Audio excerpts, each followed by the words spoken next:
Hi guys, Josh Lloyd here for your NBA First Look for DraftKings for Friday. 9 games on. Before I get into them, hit the notification bell, give it a thumbs up, subscribe if you haven't already. Why don't you drop a comment down below as well? Let's talk about these games. The first one, we look at the Houston Rockets and the Toronto Raptors.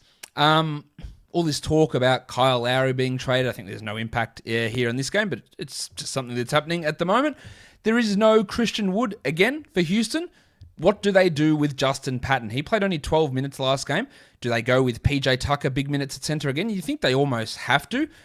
3,300 for Patton, though, if it does happen, and if they do give him minutes, because the Raptors are going to play small ball, and maybe they want to go to a different look. I don't think they will, but maybe they do. I guess you could consider Patton, who can easily come out 3 or 4 blocks, 2 or 3 triples, 10 and 10 in 20 minutes. That's a possibility for him. Not a good player necessarily, but a guy that can rack up numbers. At least he's someone we have to marginally consider. And if we always worry about Chris Boucher and his playing time, I don't think any of the small-ass bodies of the Rockets are going to have a problem here. Or going to cause a problem for him. $5,600, Chris Boucher. Could he get 30 minutes here? Should he get 30 minutes? Probably. Should he exceed 30 DraftKings points? I would say yes. So I like him quite a bit. And I like the fact that Kyle Lowry is down at $7,000. Now, that is a very cheap price for a bloke who's probably going to play 36 minutes. He dropped 49 in his last game. He's averaging 42 over the last 3. Love it at $7,000. Absolutely love it. I think we look at Johnny Wall at 82 as not bad. But if I can get Kyle Lowry and save $1,200... it's a no-brainer to me which direction I go there. Even the 8-3 for Fred VanVleet pales into insignificance in terms of that value of Kyle Lowry. Norm Powell at 6,400. He hasn't been at his best, and the Raptors are pretty healthy, so that is, I guess, cutting into his value. And Anunoby at 55 doesn't particularly interest me. Oladipo is back for the Rockets. He's at 7,400, but yeah, look, with the way that he's shooting, it's hard to get too excited. Eric Gordon, Sterling Brown, David Nwaba, none of those guys really move anyone's needle for me. Next game, Indiana and Boston. The Celtics, they're going to want to need to do something a little bit different to what they've been doing in the past, but I'm sure they won't.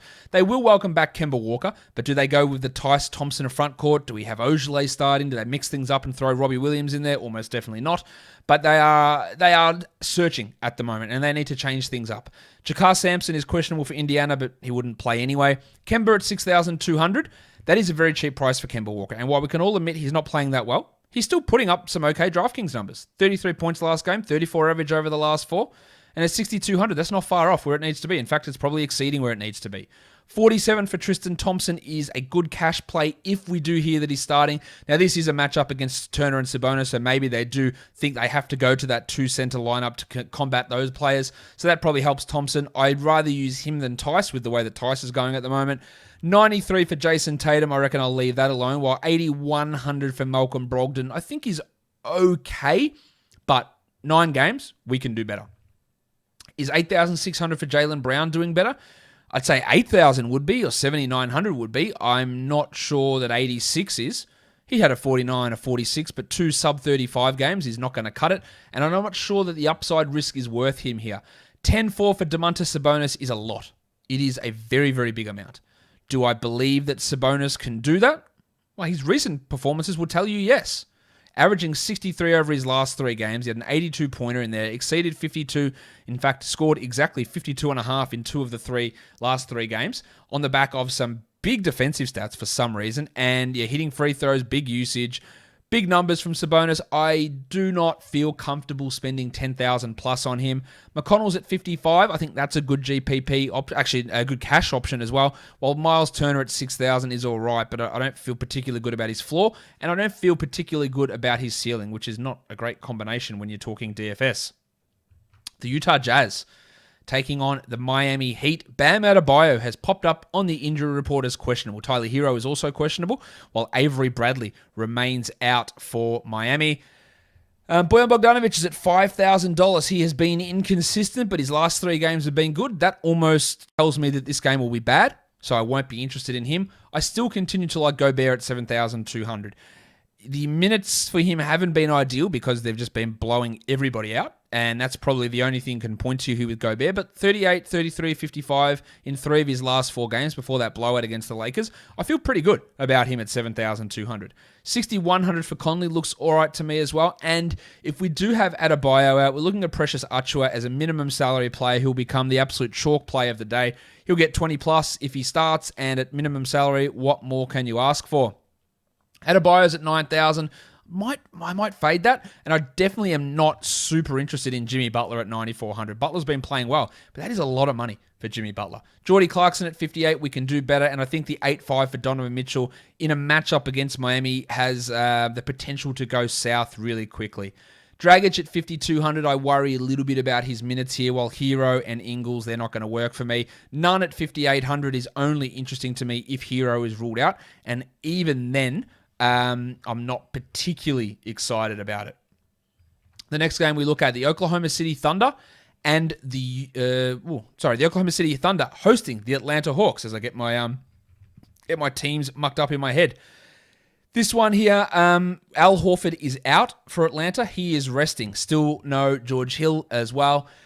So therefore, we've got old favorite Isaiah Roby. 4,900 for Roby. He can be a 30-point player. He's going to be a real favorite of everybody. I don't think people expected him to be starting in this one. I thought Horford would sit on the second game of the back-to-back. This is the first game of a back-to-back. So Roby's an option for us, as is Teo Maledon. 4,500 for Teo. Hasn't really been getting it going, but against a porous Hawks defense, he could be a 24, 25-point player, which I think would make some sense. Baisley, almost impossible to use him, while Capella at 7,800, I think Capella's got a real chance for an absolute monster performance. And then you got Kenrich Williams at 35, who I guess garners marginal interest. I'm not super interested though. 9,900 for Trey, looks good, but I'm much more interested in Gilgeous-Alexander at 8,800. Shea has been on fire. 61 last game, 41, 52 in the last 3 games. That's really, really strong value, and the matchup here suits him well. I don't want to use John Collins outside of a tournament, while I'm not chasing the 10 3-pointer game from Danilo Gallinari. He dropped in an absolute monster last game with 55 DraftKings points, and that takes his 6-game average to 24. That's how bad his other games were. So I am not all that interested in using Danilo Gallinari in this one, in a game that the Hawks are favored by 3.5 with a 223.5 point total. The Phoenix Suns, they are taking on the Chicago Bulls. 8 p.m. Eastern tip for this one. Suns are 5.5 point favorites, and the total is 228.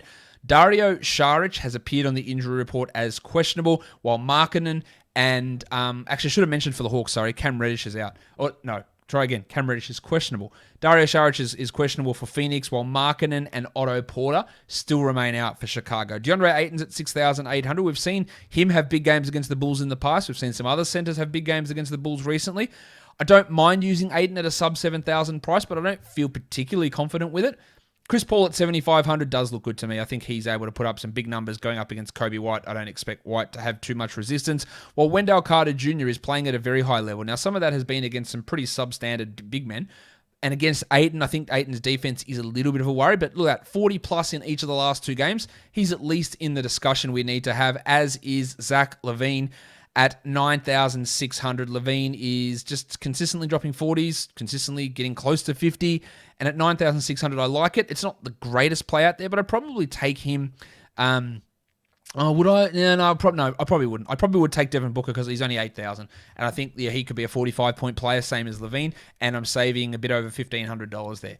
Crowder, Temple, Thad Young's been doing it unbelievably, but $6,000 for a reserve guy who feels like he's playing over his head is not probably the investment that I'd want to make in a lineup. The next game is the Clippers and the Grizzlies, and if that seems like deja vu, it's because it is. Those guys played each other on Thursday, and now here they are playing again.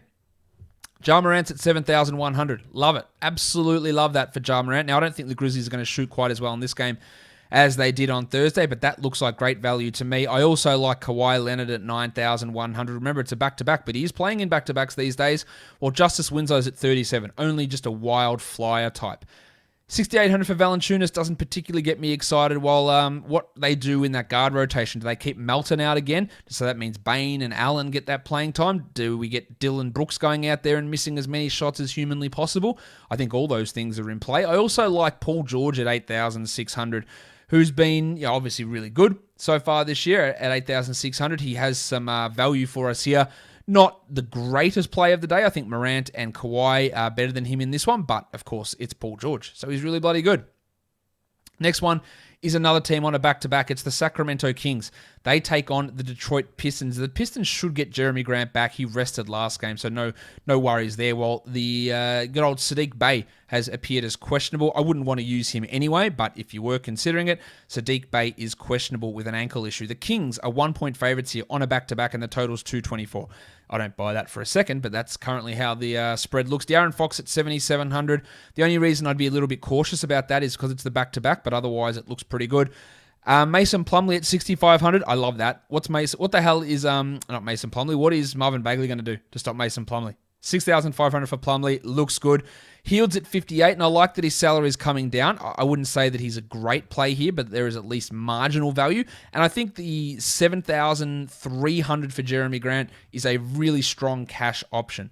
Bagley's at 59 under the assumption Tyrese Halliburton, Hassan Whiteside is out, and that does help Bagley accumulate some stats while also being terrible on the court. But for DFS purposes, I think he's going to get the minutes enough to be useful at that sort of salary. Josh Jackson at 64 has probably come up a little bit too high for me. And then you got the Saban Lee and Dennis Smith scenarios. Lee is at 4,300, but there is a real risk that he has an off shooting night after 3 insanely hot shooting nights. And that would take all of his value away. I think I would maybe rather go the other direction and use Dennis Smith at 4,600. Next game, the Hornets, the Warriors. The Warriors are 6-point favorites in this one.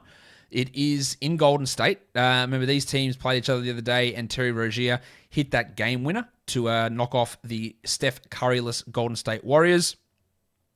The total here, 223. Cody Zeller is questionable, while Devontae Graham is out for Charlotte. Andy Wiggins at 6,200. Not interested. I am interested in Gordon Hayward at 6,700. Some pretty good value there for Gordo at that price. He could easily have a 40-point performance. While if Zeller is out, I think 5,400 for PJ Washington is one that I'd be interested in. He performs well. He performs better, more to the point, when he plays at center, and he'd have to play more at center there. Under 10,000 for Steph Curry. Yep, that'll make my eyes light up, especially against this Hornets team. I like that. While LaMelo Ball's up at 8,700, and I think it's too high. 68 for Kelly Oubre is probably also a little bit on the high side, while Draymond's at 6,900. Of course he is. But even though he's playing at a high level, averaging 38 over the last 5 games, I don't feel particularly comfortable about using Draymond at 6,900 in a lineup. The last game of the day, we're looking at the Portland Trail Blazers. They're taking on the Los Angeles Lakers. Dennis Schroeder is set to return for the Lakers after missing the last couple due to COVID protocols, and the Lakers are 5-point favorites, and the total is 221. Harry Giles also out of this one. LeBron's at 10,700, and to be honest, he's not performing at that level, averaging under 50 over the last 5. Maybe he's okay to use here, but I'm not ready to buy into it. I would much rather spend 10,100 and use Damian Lillard, who we know is going to have high usage and probably going to drop a 50 without too much hassle. 6,000 for Montrezl Harrell for a bloke who's splitting minutes with Marc Gasol. I'm not super interested in that. Or Enes Kanter's turned things back around the last couple. He's at 6,800, so that's a bit of a worry. But I think he's at least worth looking at that price. Schroeder at 59, I would be keen. I think his usage goes up without Anthony Davis, and that looks to me to be a pretty good option. And with him back, Taylor Horton-Tucker likely goes back to the bench. Kuzma probably does nothing, and Markieff Morris, whether he starts or not, doesn't really have too much of an impact on your lineups. I think we can look at Derek Jones Jr., who without Harry Giles, we're seeing more minutes with either him or Covington as a center. He's dropped 30 plus in 3 of his last 4 games, and at 5,200, there's real value in that for for Derek Jones Jr.